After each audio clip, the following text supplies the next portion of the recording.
For sure. What's up, YouTube? Hi, YouTube.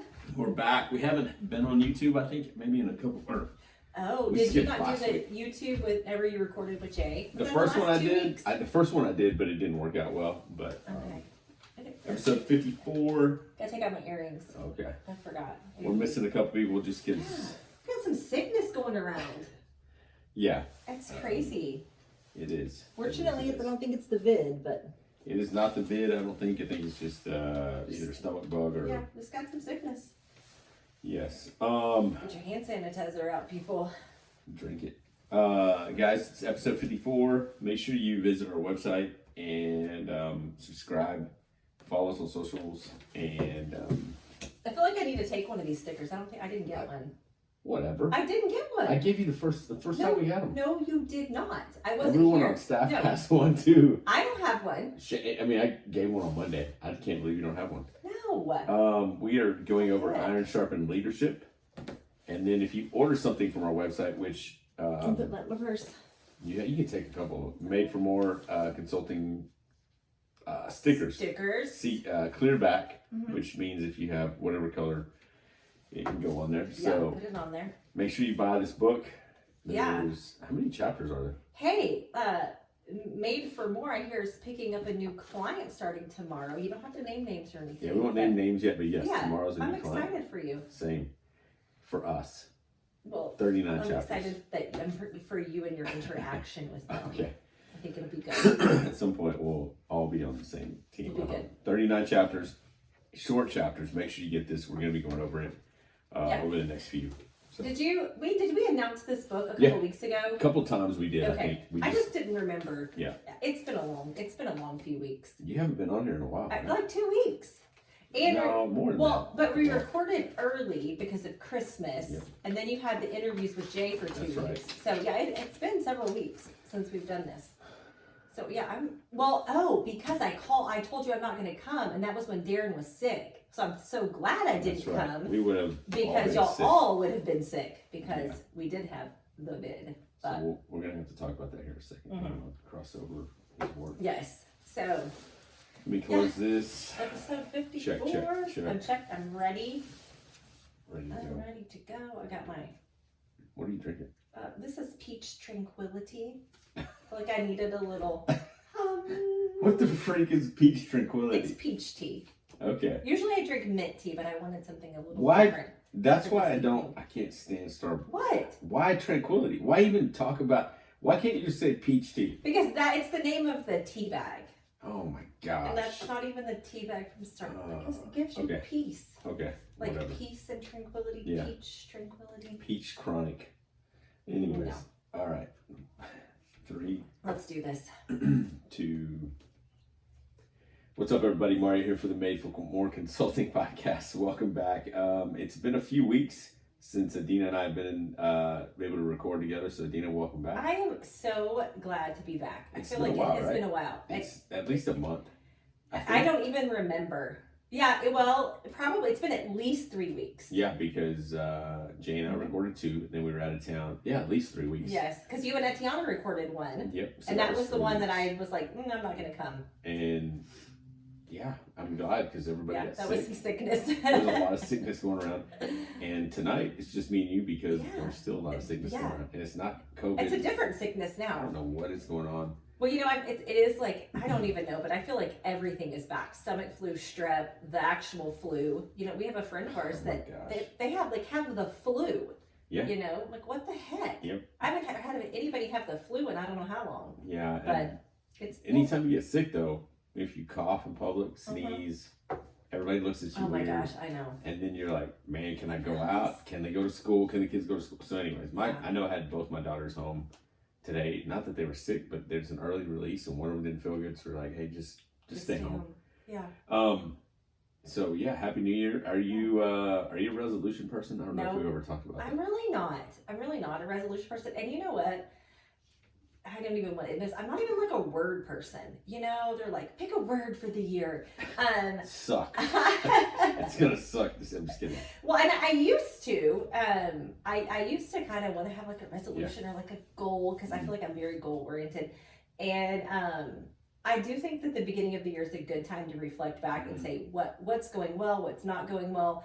I do have some things I want to focus on, like personally, like, I had shared with some people the other day that I'm not going to use the word balance, but I probably do need to spend some more time, like just having fun and being present with people and not as much getting things done and kind of moving forward. But you know what? That may just last a few months. And then I might go focus on something different. Have you heard words like right now with people? The few words is, well, for sure I've heard balance. I've heard intentional. Intentional, a lot.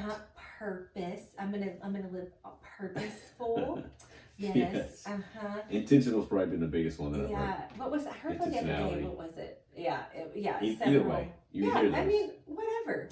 So I don't know if you guys that are listening and watching on YouTube, if you don't follow Jocko, he has about a 12-minute episode that he put out, and it's just called New Year's, and he talks about how he is not into birthdays, anniversaries, or New Year's resolutions, or even New Year's, because he said it's just who you are every day, and if you can just get on track, which is true. Which is true. Absolutely. But I do think that there are certain times in your life when it's a good time to stop and say, okay, let's stop and acknowledge all the good things that we've done. Let's stop and acknowledge where we want to grow. And for some people, you do that every day. Yeah, exactly. And I think if someone is starting new to go, hey, I want to lose weight this year, and just because you're not that way and they are, man, encourage them and say, hey, great job, come on. Yes, come on, let's go. So last two podcasts we've been with Jay. Have you listened to them? Okay, I listened to... Adina actually listened to our podcast, guys. You said you listened I listened to the one with you and John, and then I listened to like the first 10 minutes of the first episode with Jay. Yeah. And I haven't gone back to listen, but I did listen to the one with you and John. And it wasn't bad. It was. I was pleasantly surprised. I feel like I should take back the idea that I was like, I'm not gonna nail it. Y'all are gonna be hot messes. That was pretty good. Like I apologize. It was good. I need to apologize to John. So would you be in the same room with John, Jay, and I recording the next? No. Okay, no. Still. Absolutely not. Yeah, John, and I mean, anytime we have Jay on, his podcast just shoots. Yeah. Okay, this is what I think. I'm going to say, I think if you and John and Jay all got in a room and hung out and went through all your stuff together, then we could record a couple hours later. Okay. But y'all are just a lot. I've seen your text threads, seen well, you guys interacting on your text threads. Like I see you giggling, John giggling, holding up, Yep. Yeah, so I don't even want to know what is on the actual text. I'm just saying, I can't imagine that in person. I appreciate it. Well, if you have not listened to the last two podcasts, check them out. They're with Jay Mayo. We don't even put his credentials out there and what Jay's a great guy. I'm going to say it. He is a licensed counselor. I don't say that often. He has a couple of doctorate degrees, and he's a freaking amazing counselor. Yeah, he's a great guy. So make sure you guys go listen to that. But if you're new to the podcast, which again at the beginning of the new year we saw a lot of people joining and downloading our podcast, so I appreciate you guys listening. Make sure you go listen for sure to number 1 and 27, and the first one I think was that one I got the audio messed up. So it was. That was our very first one. We had a little. It's been a year. We're like a year into this, which is crazy. That is awesome. Episode 54 tonight. We're going over a new book. It's called Sharpen Leadership by John L. Gronski. So if you're on YouTube, we just showed you guys what it was. We also showed the people on YouTube the new stickers for Made for More. Why did I think his name was Jordan? Jordan Peterson. You know what? You're right. That's it. I just haven't done one by Jordan. No, Peterson, and we should. That's the one that takes forever to do. I have one on my list. That's the one that I gave you, I think. Or not gave you, I told you. It is the one that you told me. 12 Yes, that's it. Life. That's and then he has a new one. Yes. Jordan Peterson's pretty deep. So, make sure you guys pick up Sharpen Leadership. We don't go over the entire book when we go through this. And just know that this one is it has a lot of chapters, which is 39, but it's one of those where they're short. And I think that if you were a leader or a boss or a manager, you could read the beginning. You could read a chapter on Sunday and then all week talk about it with your staff. For sure. And I think some of these chapters are it would be a great tool to really move your team forward. Exactly. And things that, we're going to talk about this a little bit, he has one on vision. And yes. I think that everybody, you think that your team knows your vision, which like I said, we'll talk about this in a minute, but how with Johnson and Johnson they went through their vision for 3 years. Yeah. You can go through it for a week with your team, a Yeah. month with your team. Yeah. You know, And then someone gets fired, but then you got to reshare it with the new people you hired, and that's again 3 years. Yes. The one thing I was going to tell people is the thing I do like about this book that I think when you have a book that has practical steps or is talking about a lot of leadership, at the end of each chapter he has actions and then he has a spiritual component. So this guy obviously is a believer, but he does say, hey, here's the actions I want you to take. So if you are a leader, if you are a manager, if you're a boss, if you're an owner, if you're just someone that has influence, at the end of each chapter he tells you some action steps to take. So we're not going to have all the action steps on ours, but make sure you pick up this book, Iron Sharpen Leadership. Yes, it's definitely worth it. So we'll get into it. Let's and go. What's funny is introduction. You and I both said, hey, we didn't even get to the first chapter and we already had some notes. Okay, well, Maybe. go back on the dang introduction. So for me, Yes. the introduction, there was one quote, and he says, when one stops learning, Mm-hmm. one stops growing. And I just said right there, that goes right into why Made for More exists and why this podcast is even around. It is, why does this podcast exist? We said this last time, it is for content for leaders to come to, and it's free. And why do we do it? So that you can keep growing. We want people to understand that the minute you stop growing is the minute that, I think I wrote it down on one of my notes. It's funny because it was pretty harsh, but I said the minute you stop growing is the minute you start dying. Right. Because you got to keep growing in life. It gives, again, growth gives you a sense of value. It keeps you moving forward towards a goal or direction that maybe it's tactical or strategic. But growth allows you to practice anything that you're reading, anything that you're maybe learned, and it helps you keep an open mind. So growth is definitely, or learning is definitely something you got to keep doing as a leader, as a boss, as an entrepreneur, whatever it is. What I think that is just like, kind of again, like goes without saying, if you're in the Made for More community, we just believe that you believe that, that you should always be growing. And I mean, a podcast is a great way, but I hope that as you're growing, that you take that time to stop and look inside yourself. Yeah. And, focus on the areas that you need to grow in. Definitely. So the action, I mean, we're going to list these at the end, but one of the action steps already right out of the gate is, what are you doing to grow right now? Like, not this year, not what's your big long-term year growth or plan or goal, but what are you doing to grow right now? Or is there other podcasts that you listen to right now? Okay, well, I'm going to put you on the spot. not for growth, because right now I'm in a fun phase. But there you are. said you wanted to have fun this year. So I did. That was I was sharing with Maury earlier. That is one of the things is that I need to get a little more, have more balance, And so I started listening to some crime podcasts. What's up with crime podcasts? But you know what? This is the thing with me is that I like the ones that aren't about the crime, but they're about the person and how they think, how they grew up. It's the relational aspect, because I really like to figure out people. Okay. I like the psychology of it. Okay. But I think that I feel like I'm always working on self-evaluation. I feel like that's really important, and just even like reviewing different conversations and things that happen and make sure that I handled it in the right way, not for me, but for how that person, how they need to hear it. And so, I mean, right now I would say reading, typically it is podcasts, but I like to read and listen to podcasts. But if your goal is to have some more fun, then you are, or fill up your, not lead on empty, but fill up who you are, then that's part of it. Yes, definitely that is part of it, because I am guilty of always doing something to move forward, but not really taking the time to then move forward. And so I think it's kind of a stretch and release. Yeah, you're right. And for me, I listen to Jocko podcast, which I'm one podcast behind since he started his entire podcast years ago. So I think I'm on like 320 something. And then Entree Leadership, which is by the Ramsey Solutions, which is an amazing podcast. Anyway, so Entree Leadership and then, do you try to read the Bible in a year? I don't. Okay, I'm just curious. I don't. I have done that before. Yeah. And it just is not. Anything that becomes a task, like a daily check mark, is not good for me, because I will get on, like, I will do it just to do it. Yeah, you'll focus on the task rather than learning, right? Yes, and I realize I can't do that. That's good, and a lot of people are like that. And I I think we push so many people to do that rather than learn. And so, yeah, that can be tough. So what are you Yes. doing to grow right now?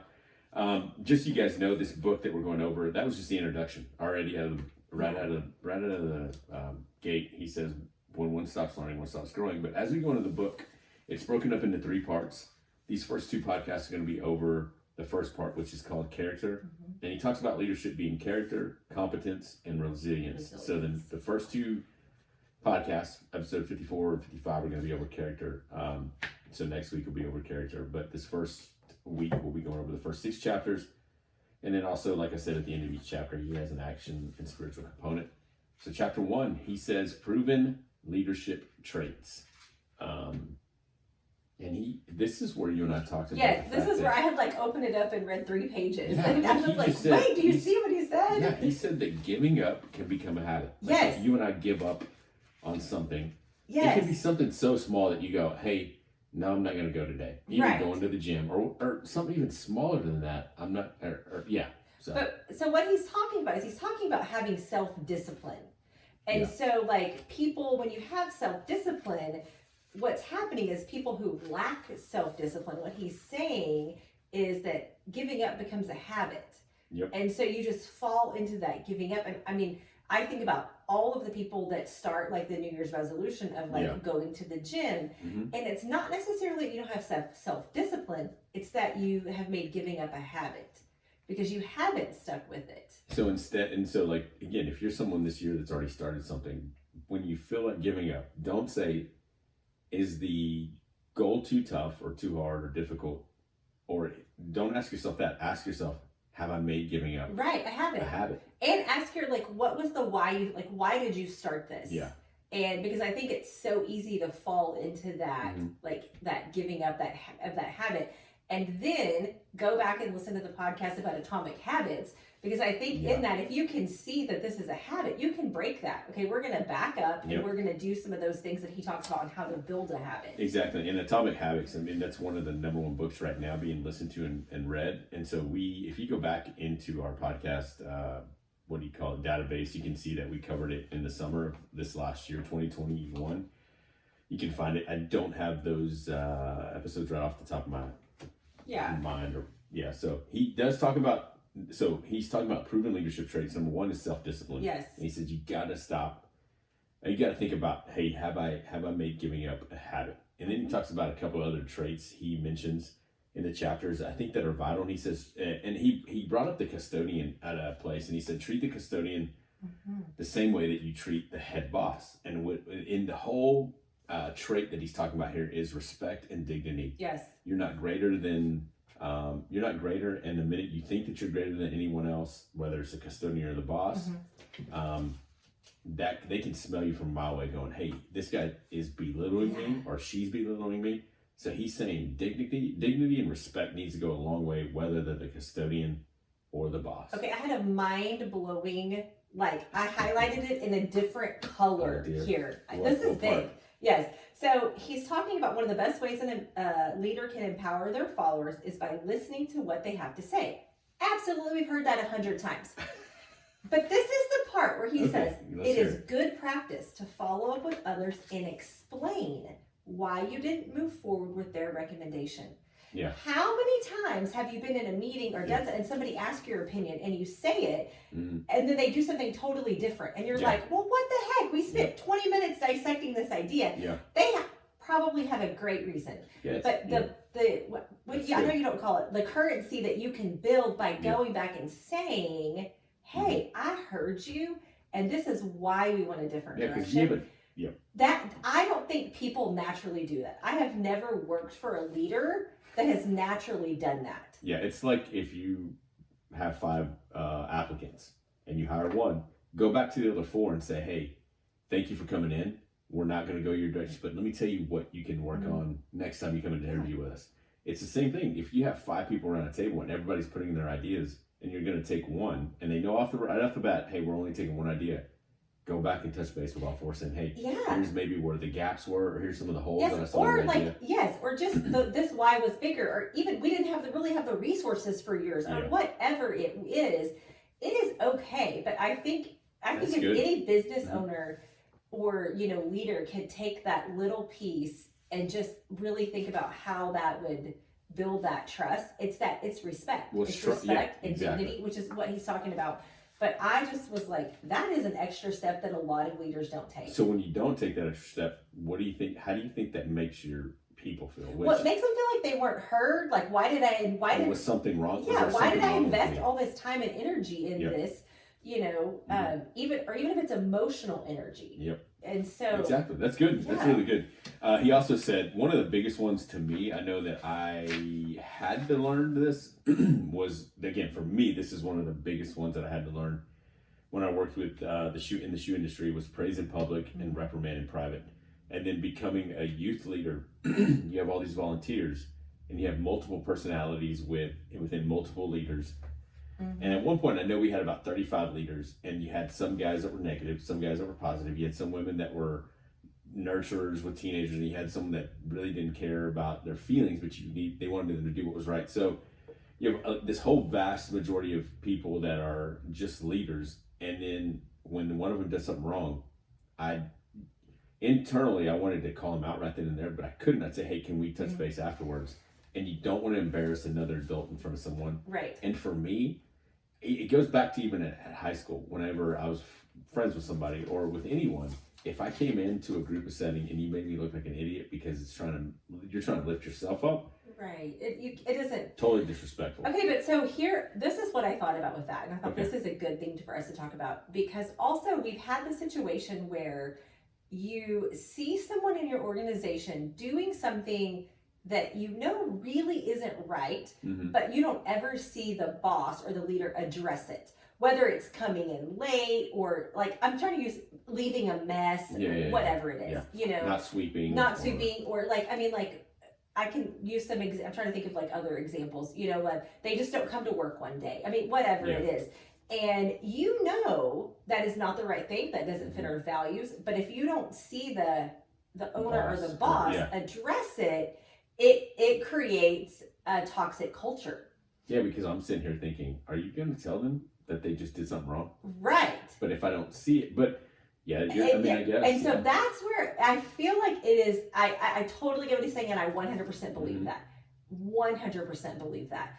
But I do think at some point you have to think, when somebody else on the team isn't doing the right thing, you have to address that as a whole, or it can create a very toxic culture. Because in the rest of the team, it's like, why is it okay if he comes in late every single day, but yet if someone else doesn't, they get reprimanded in front of it's just, that's not the right thing. The expectation is you're here at 8 a.m.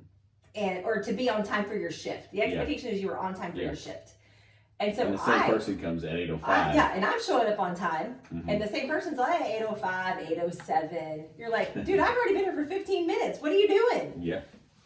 Or late for meetings. And so that person's wondering, is anyone going to is anyone going to reprimand this person? It brings down the value of the team. But like I said, that's trust. Trust. Yeah. That was on a whole other when we talked about toxic culture. No, that's good, because almost in that same vein is, because I totally hear you. And then the other side of that is also the other leader going, don't passive aggressively tell me in front of all my peers. Right. Come to me one-on-one and say, as soon as hey, dude, you need to reprimand this person because they're 5 minutes late. Or if I'm the boss or I'm the owner and I tell the GM, hey, this person just needs to, instead of reprimanding from all the other GMs, and you go, hey guys, we got to make sure that everybody's wearing their uniforms, but the other two GMs have stores that everyone's wearing uniforms, but I don't. Yes. I'm going to look around and go, and hopefully, is he talking to right. me? Well, I think if you use that, I think it's a good idea to then go and say, hey, you've been late, whatever, the expectation is, whatever it is, like, to clear that up. But then I also think that you have to address that as a whole, and with just that, after you've talked to them, to say, I need to remind you guys that one of our values is trust, and being on time builds that trust. One of our you can turn it back to a values, and because I think that then that helps your team say, okay, it's keeping your why out front, right? That's what's bigger. And we can't forget that the whole praise in public. Right. Well, and I totally get reprimand in private, and I don't ever think you should call somebody out and be like, "Bro, you're late every single day," when they walk in. Yeah. I don't think you should be passive aggressive. I mean, Exactly. I do not. That creates a whole toxic culture in itself. Yeah. But I do think that you have to be willing to address things as a whole. I agree. Or it can bring you down. So. And I think anytime you have staff meetings or huddles that you go, "Hey, this last week we saw Joe step out and go above and beyond and give the customer something because their food came out cold," or, "Hey, you know what? They forgot the shoe," or they forgot, whatever. And they go, "Hey, they went above and beyond. They called the customer. They made it right. So good job." And praise in public even when something goes wrong. So absolutely. Yeah. I mean, totally praise in public. And I think if you can, relate it back to things that build your values and your why, that's going to create that culture. Yeah, and you bring up a good point, because you're the boss, the owner, the manager, or whatever you are. If you're the person in charge, don't bring it back to your personal preference. It has to go back to the why of the company, because the company needs to win, the team needs to win, not you. Not you. Yeah. Exactly. Well, I think so many times you're right. I think the boss or the leaders bring it back to what they believe is important. We've talked about being on time all the time because that's a value that you have. And I'm the same way. Like, you be on time. I hate being late. Yes, you better be early. Yes. Yes. And so, but it is different when you say, like, I need you to be on time versus when you're on time, it creates trust. Yeah, we value as a team that you do what you say you're gonna do. Yeah, we're gonna trust that you're gonna be here to pull the weight on. Yeah. What's early on time for you, or what's early to you, and what's on time for you? Because I know we both. I'm usually about an hour early. That's true. We both are. Yes. We pull up to the church and we're like, no one else is here for the next hour. But I really think that you really need to be about 15 minutes early. But I also think you have to be able to, like, balance it. Like, I'm not going to show up to somebody's house for a party 15 minutes early. Yeah. Because that can create that they may not be ready. That can be inconsiderate. Yeah. But good. For like appointments and things, you really should be. I mean, I think you should sit in your car. And then I sit in the car. Yep. That's what I did today. I just showed up early and I was like, "Hey, I'm just going to read or listen to this. I'm just going to sit in the car. I'm going to finish listening to this podcast. I'm going to get in a different headspace. And then if my meeting starts at 6, like, I will try to, be there like 5 minutes early. Like, and I think walk in 5 minutes early. I know this isn't in it anywhere we're talking. I'm glad we're talking about this, but that the fact that if you're the leader or the boss or the person running the meeting, if your people beat you to that meeting, man, you and do not be the last person there. You better not be. You better not be the ready last and prepared. person. Yes. Anyways, I could not agree. So that was just that's just chapter 1, proven leadership traits. These chapters are short, but again, making sure that you build respect and dignity with your team, regardless of what the role is.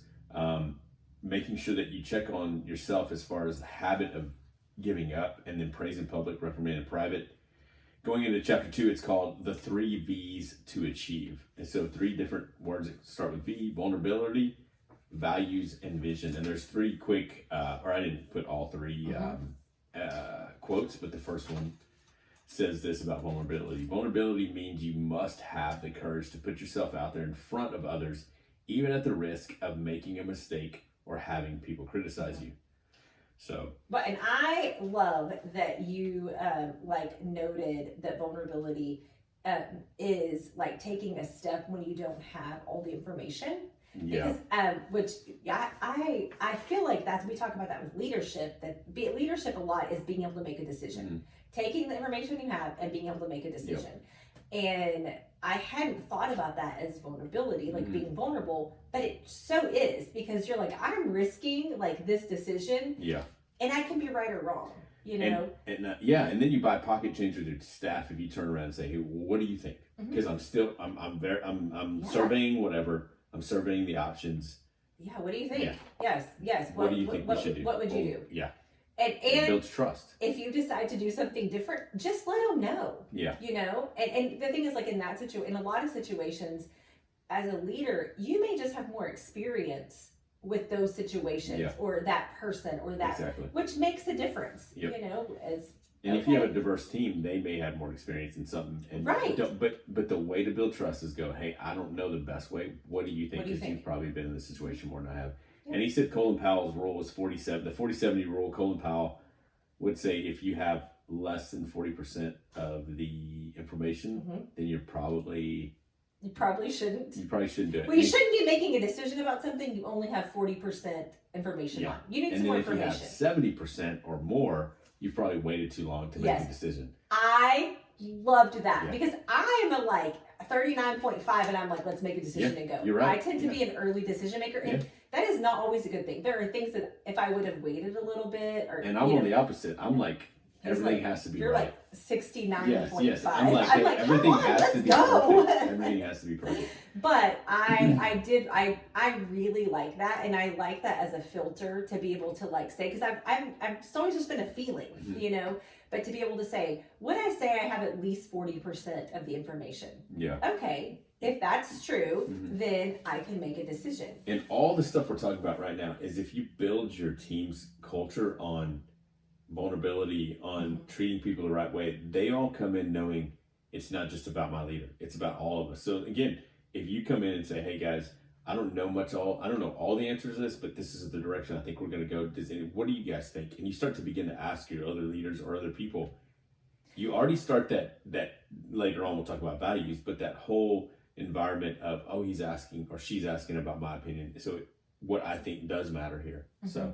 Well, and I know I saw this quote that we put on social media about how, like, if you're the smartest person in the room, get a new room. Yeah. That's what I think about that. Exactly. I think about, like, you should be valuing your team because your team should be smarter than you in different areas. Yeah. The other thing he says on that quote that I didn't put on there was, it said, if you're the smartest person in the room, get another room. If you're the strongest person in the room, go find a new gym. Or if you're the strongest person in the gym, find a new gym, because you're probably prideful and you're like, hey, I'm a big fish in a small pond rather than a small fish in a big pond. You want to be the one growing. So that's about vulnerability. Then he went on to values. He said, you need to identify your core values and be clear on what you stand for.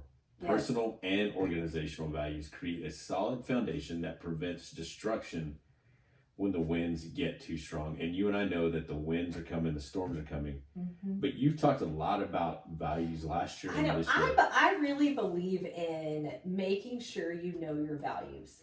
100%. So if I say, give me some examples. Well, you can use the example of, like, one of the things that I really value is relationships, you know, and so there's a lot of words that go around that, like hospitality. So that's one is it. And so even the other day in the car, so one of my values is that hospitality, relationship, you know, making people feel welcome.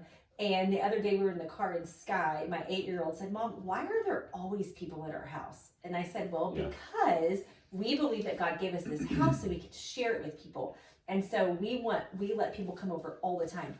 And I said, when you grow up, you can make the decision if you want to have people at your house. And she said, well, I don't want people to come over because you have to clean up all the time. And I was like, but the thing was that I saw that she sees the value, that we are playing that value out, and she can see that. Yeah, that's good. And, but I think you have to know your values. I think it allows you to make decisions, you know, even in buying the house that we just bought, our values were a big part of that. You know, we would have bought a totally different house if it was just for us. Yeah. But it's not. Yeah, and basically if you're out there asking, hey, what do you mean about values? It's basically what you stand for. Yeah. If you can't fire those off when someone says, hey, what do you stand for?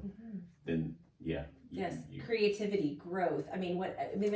There's a list, you know, of 200 values you can find. And I think you had a list for us. I do, for sure. I have a list, and I just think it's one of those things. If it's something that you're interested in, you can honestly find a list anywhere. Values, and just narrow it down until you get to about 5.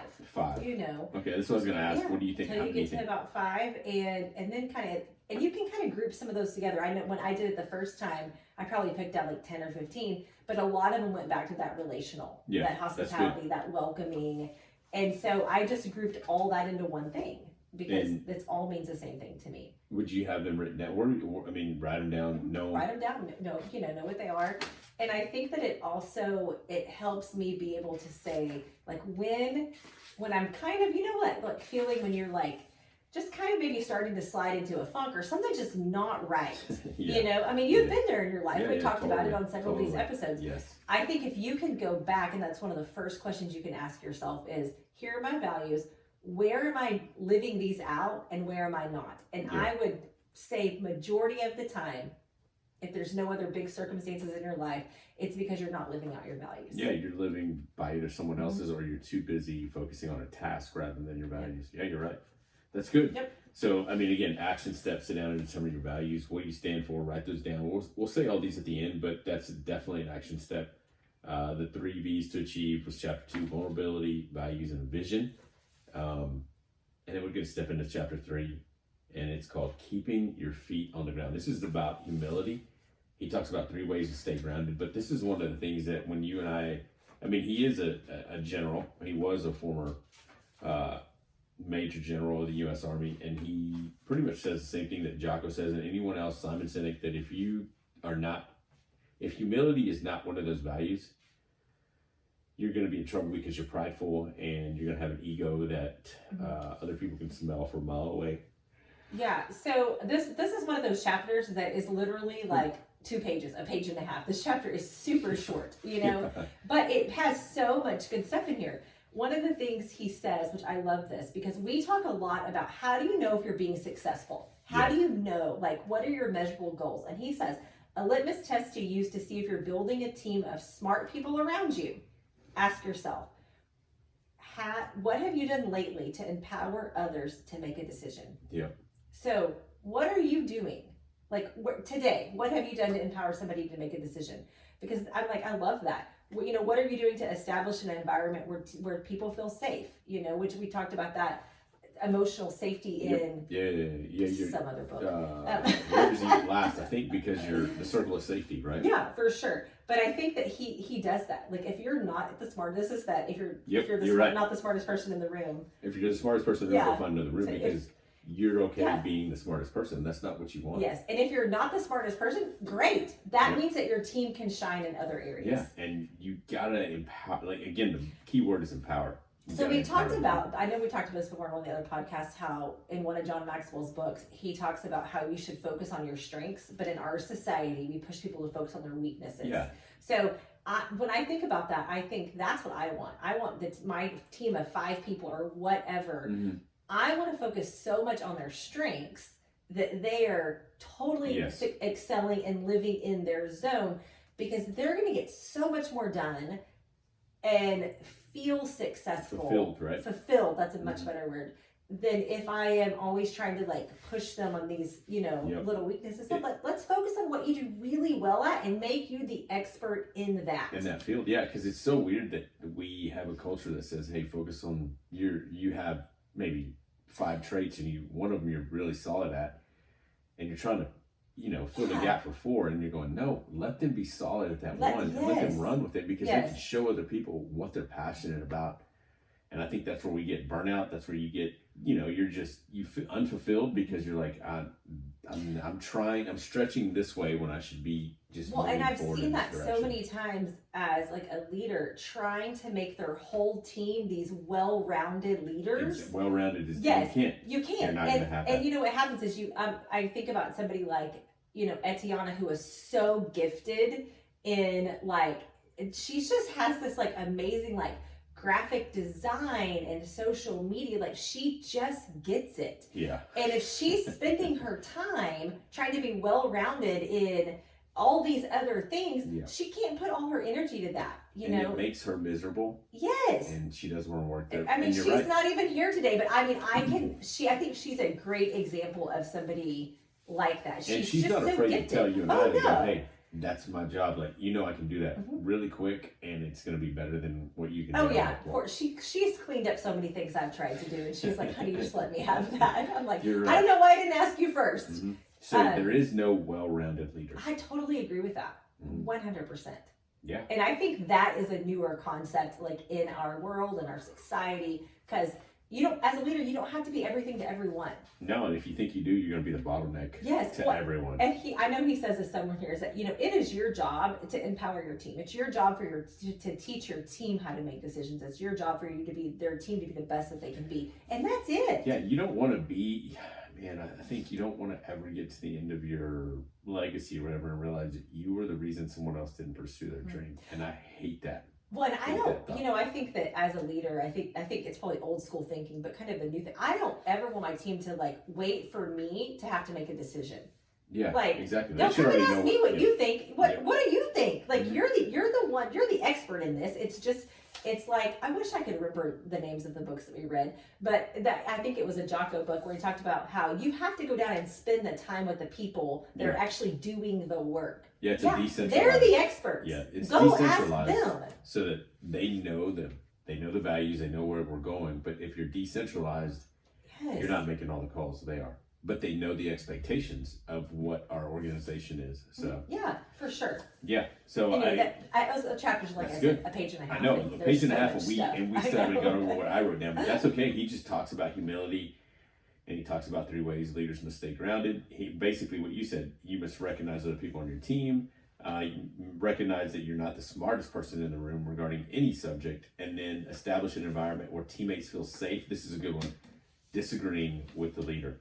If you're the leader and it's difficult for someone to bring up a question of, "Hey, I disagree with this," then man, as a leader, you're probably strongholding every decision, and it's just basically, "Hey, what does this leader want us Well, to you do?" used the term bottleneck a minute ago, Yeah. and I think that's exactly what that creates. Because if nobody in your team is going to come and say, here's the holes that I see in that. Yeah. Here, they're like, whatever, you do you. I'm not going to argue with you. Yeah, and he talks about being in Lithuania or somewhere, and how someone came in and said, "Hey, Oh yeah, you pretty much are ruining the morale of our team." And he goes, "What? I thought I was. he thought he was encouraging doing a you." great He job. goes, "No, you're ruining it. You're making all the decisions instead of allowing us to." Mhm. He made the switch, and then that same guy came back and said, I've never worked for a boss who would listen to me, make the changes, and look how successful we are." Mhm. So don't make all the decisions.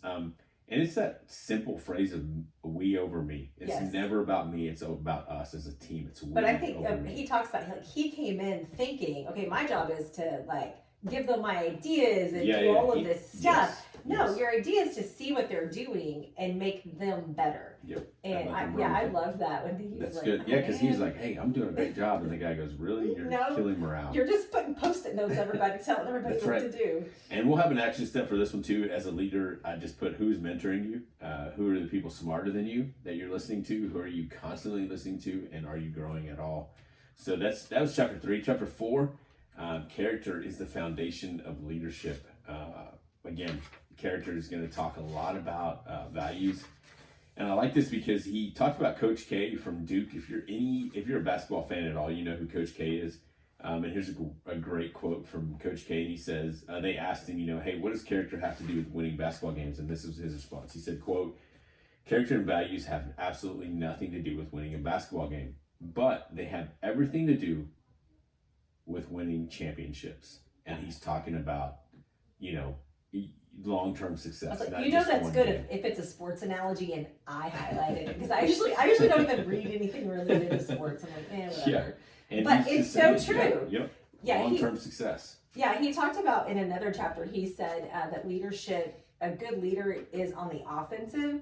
And I really thought about that, how a lot, this is that same thing. You have to always be thinking ahead than be reacting to everything, which I Yes. think that's, so good. The whole values, again, if you don't stand for something, you're going to fall for everything statement is true, because if you don't know what your values are, if you don't know what you're standing for, if you don't have character, then again, that's going to show pretty quick.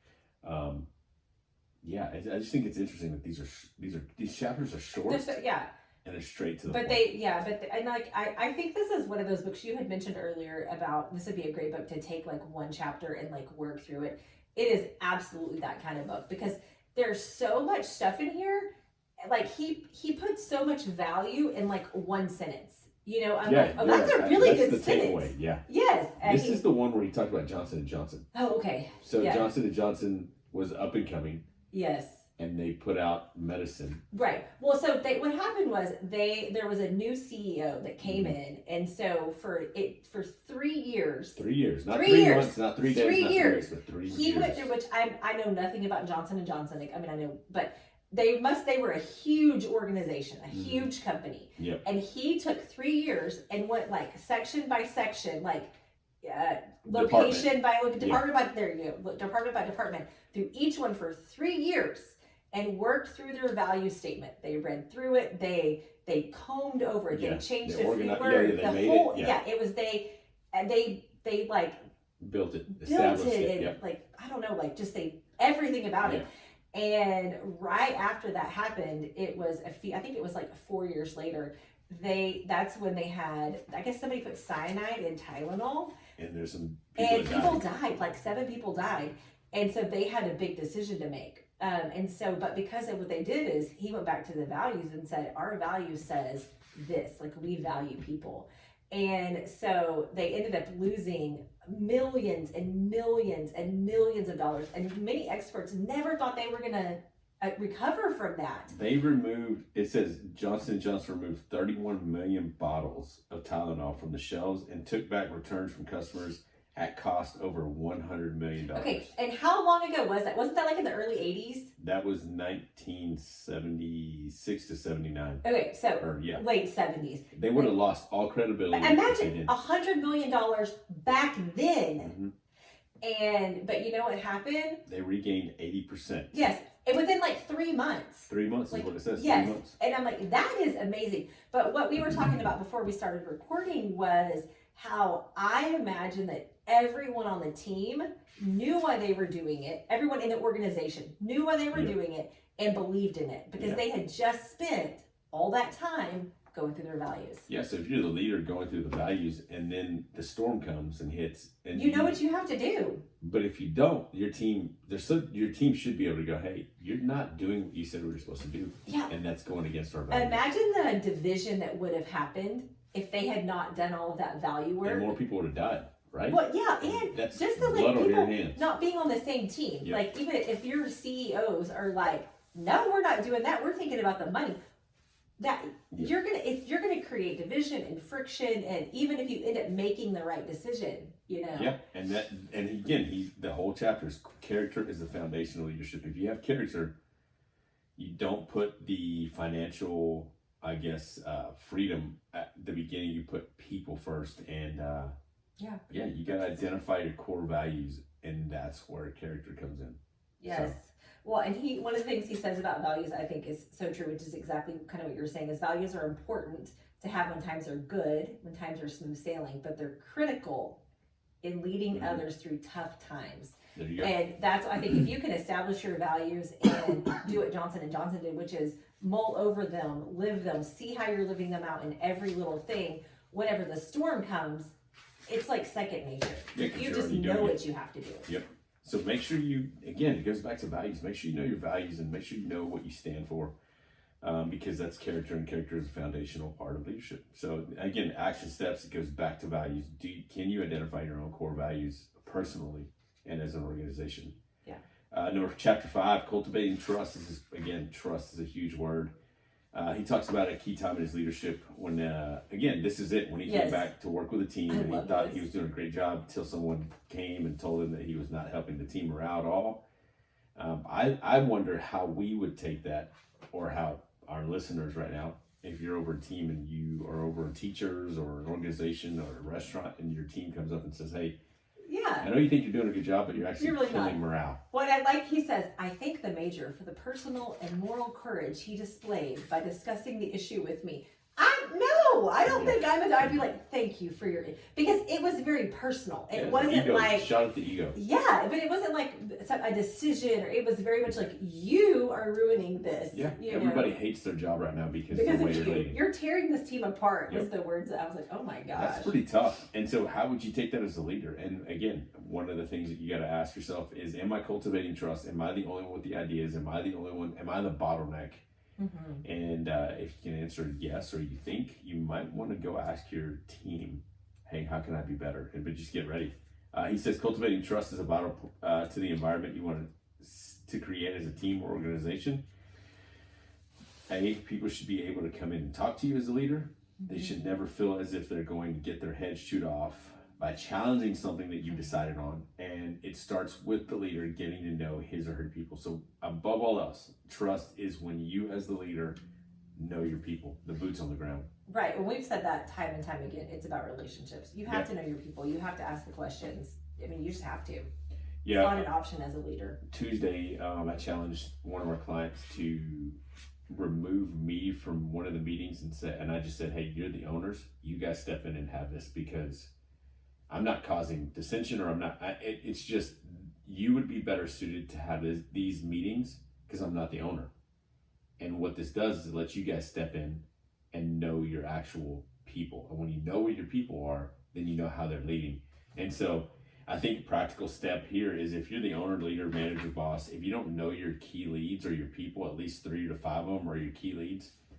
Like, again, if you can't say, man, this person is, again, they're a vegetarian, or hey, they like to go eat steak, or know them as a person. Because if you're not, then they just think that you're wanting to do one job and that's it. And you're just all about a job rather than knowing them as a person. Know like what they're good at. You know, you have to like get to know them enough to know what are they passionate about, what are they good at, and you may be really surprised in your organization like who's hiding in the background that you're trying to make a well-rounded leader. Yeah, and you may come up with somebody that's a freaking all-star, and they're not doing anything but cleaning tables.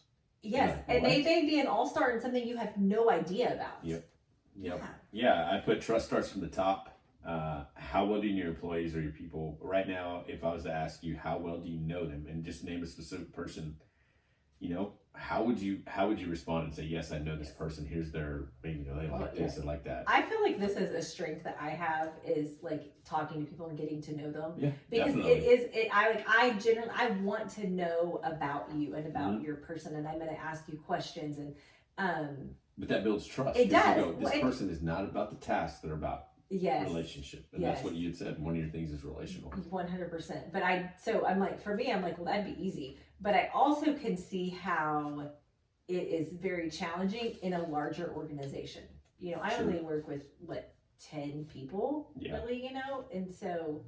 But as you build that, whether it's a pyramid or not, every company has a pyramid. But you would have to say, hey, if I'm over 5, I need to know those 5 very well. Mm-hmm. But then you transfer that to them and go, you need to know your 5 very well. You need to know your 5 for sure. Yeah. Yes. And then you follow up and go, hey, what do you know about so-and-so? What do you know about so-and-so? What's going on in their life? You know, do they have pets? Do they? Yeah. Anyways. Whatever. So trust starts at the top, getting to know your team. And then the last chapter that we're going to cover is it's called What Leadership is All About. And Simon Sinek said it, and he quoted Simon Sinek in here where he said leadership is about inspiring. It's not about getting things done. He said, Sinek has said, those who choose to lead inspire us. And that's what it's about. It's not manipulation, it's inspiration and it's influence. And so if you want to be a dictator, excellent, but you're not going to inspire people. You're going to put fear in them, and it's not going to be about inspiring. It's about being about fear. He tells I got to hear this guy speak. His name's Michael Berghardt, I think is how you would say it. It's an amazing story that he tells about him. And Jocko told the story on one of his podcasts. So this guy, Michael, is a Marine Corps Master Sergeant, and he is over IEDs. And IED is an explosive. I don't know what it stands for. I forgot what the. He says it in there. Yeah, he says it in there. But an IED is an explosive. And so there's a tank going, and the IED goes off and explodes, and there's a big crater. So they call Michael and his team to go identify it and kind of do an investigation. Michael gets there and finds that, there's a big crater, and let me jump in the crater. And when he jumps in the crater, he finds that there's 2 bombs that have not gone off. Takes out his wire cutters, and he's freaking out, and he cuts the 2 wires. The red wires is what he says. The bombs don't go off. And then he turns around to see that there's another 3rd bomb. Mm-hmm. And the insurgent, that bad guy, can see that he's in the crater and presses a button. And before he knows it, he's flying 14 feet in the air, exploded, lands on his back. And what's crazy was he stands up and he gives the bird to, he's like, flips people off. You're not carrying me off. Yeah, he said, I didn't come in here on a stretcher. I'm not going out on a stretcher. And he flips off the bad guys. And if you go Google Michael Berghardt, you'll see the famous picture of him flipping someone off, or flipping off the bad guys. It's also in your book. Exactly. Is it? It is.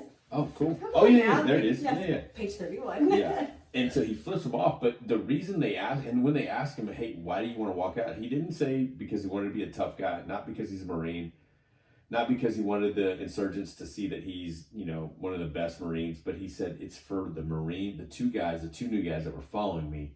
I don't want them to see the fear that was in me or the injury, because of the influence I need to have in their lives to understand that they can do this job without being fearful.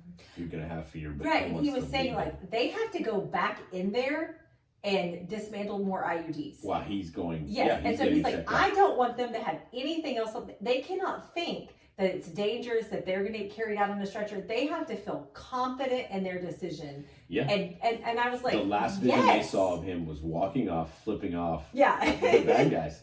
And if that's me, I'm going, that's my boss. That's my boss. I'm going back in there. Yeah. And I inspiring. love that. It was and I love that he was like, no, like I know the mental game that happens when they are in there. So if you're leading a company or organization, you've been on the front lines, remember that you're leading that team. So if you remember what it's like to go make a sales call, or what it's like to help a customer, or what it's like to have an angry person, customer, whatever, yelling at you, you have to remember to inspire your people, because so the people that are leading us, I just said, are they seeing us taken out like on a stretcher, or are they seeing us get back up and going, I'm going to lead through this, and I'm getting back up and I'm showing my team that we can do this, that even though there's a storm coming, or even though I got injured, it's about how you get back up and how you inspire those people. Even though I'm out of this, our team still has something to accomplish. Yep. Exactly. I know. I was like, you way to go, Michael. Yeah, I didn't exactly. know. I love that you had heard the story before. When I heard it, I was like, this guy's awesome. And I remember reading. I remember when I was reading this. I remember you telling me about it, and I was like, oh yeah. It was cool, and I think the thing that if you want to modernize this, not modern. We're nowhere near what Michael went through, but if you're the leader of an organization or a leader of a team and you have to quarantine at home, how is your team going to respond? Are they going to freak out and panic because you're freaking out and panicking, or are you just going to go, hey, you know what to do? We got this. Just show up and make it happen. Yeah. And it's all about how you lead. And I think one of the things we can wrap up on is, if you were, we always ask this, if you were hit by a bus right now, would your team know what to do, and would your legacy carry on because of how you trained them and how you led them? Or would it just falter because you didn't lead through other people and you were the bottleneck? You don't want to be the one that, again, gets taken out and everything falls to crap because you didn't lead people right, or a team. And it's a hard thing. It's a hard reality to go, I have to have days off, or something happens and you go, man, I can't go to work. And everything relies on you. And you also don't want to be the other part where you have the capable people. You don't want to be on that team to go, hey, I'm capable of helping, but I'm not allowed to. Either way, you want to be the leader that inspires to go, hey, you know what to do, take over, let's go. Next man up. Yep, let's move.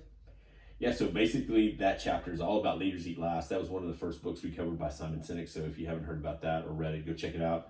Again, I put, are you more concerned about the welfare of yourself or your team?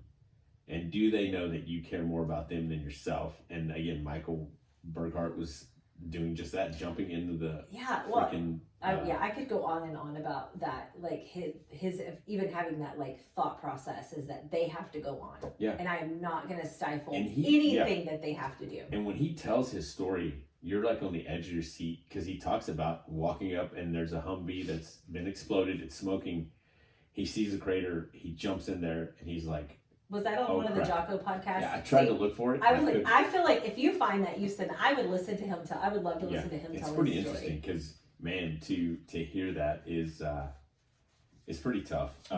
So, yeah, that's the first 6 chapters of Iron Sharpen. I was like, I read the first 10 because I was like, we're gonna do this. We're gonna have these chapters are so short and we can barely make it. I thought the same thing. Yeah, and we're almost we're almost an hour into this. So guys. Let's serve it fast. It's such a great book. Make sure that you go. And the action steps, I know Etienne's not here, but she's going to put them in there for you. But I know, number one of the action steps is, what are you doing to grow right now? Are you listening? Do you have a mentor? What are you doing? Are you listening to podcasts? Are you reading books? Come up with a list of what you can do to grow. The other one is, basically, we had these 2 written down in 2 chapters of, what are your values? Identify your values. Yep. What do you stand for? And then the last, and that was it. So your values and are you growing is basically our action steps. Sit down when you have a chance, when you listen to this or you're driving, again, make a note to spend some time alone to go, hey, what are my values? What do I stand for? And then the other was who's mentoring you? What are you listening to? What are you doing to grow? There's all kinds of podcasts out there. There's all kinds of things that you can grow. But again, EntreLeadership, Jocko podcast. And then part of growing too is making sure you're filling up your tank by going, hey, what do I enjoy doing? Which is whether you're listening to whatever crime podcasts, playing video games. That's where I am right now. Yeah. So, guys, we do appreciate you. If you can do us a favor, go to our website, madeformoreconsulting.com. That's the number 4. Check out our merch. Check out our website. Check out our social media. Follow us. Yes, and subscribe. Subscribe to the wherever podcast. you listen to the podcast. Leave a review if you don't mind. Please leave a review. We have 20 reviews. I need somebody to help me figure out how to leave a review. We tried to do that on air last time and it didn't work. Yeah, I'm gonna figure it out. But when you leave a review, that helps. We have 20 reviews that are 5-star and people that left reviews, so that's cool. Listen to. It's a new year. Again, don't be discouraged by maybe people saying, "Hey, resolutions or goals suck," or "Hey, you've done this before." Man, just stay with it. Stay consistent. Anything that you're doing to grow does not suck. Anything that you're focusing on is a good thing. Yep. So if that's, own it. Yeah, exactly. For sure. And hopefully next week we'll be off site somewhere. You and I will discuss that. But guys, we appreciate you listening. Thank you for listening. Make sure you check out our website. Again, we have new stickers. We're going to be making new merch. We miss Tatiana. We miss my wife. We miss the people. Make sure you stay healthy. Yes. Take your zinc, vitamin D. Vitamin C. Vitamin C. All those things. And remember, we exist for more. We're here to offer more. Don't ever give up. Every single one of us is made for more. We'll talk to you guys later. See ya. Dang, dude. I didn't realize we talked so long. It's 57 minutes. Well, I didn't realize. And this is longer because, it's on YouTube. That was cool. I'm so glad that you said maybe we should just do 6 chapters. I'm glad we didn't do 10. Because I was like, just like I said, there were so many chapters that just had like 1 or 2 pages. Yep. Make sure you guys pick up the sticker. Go check it out. Talk to you all later.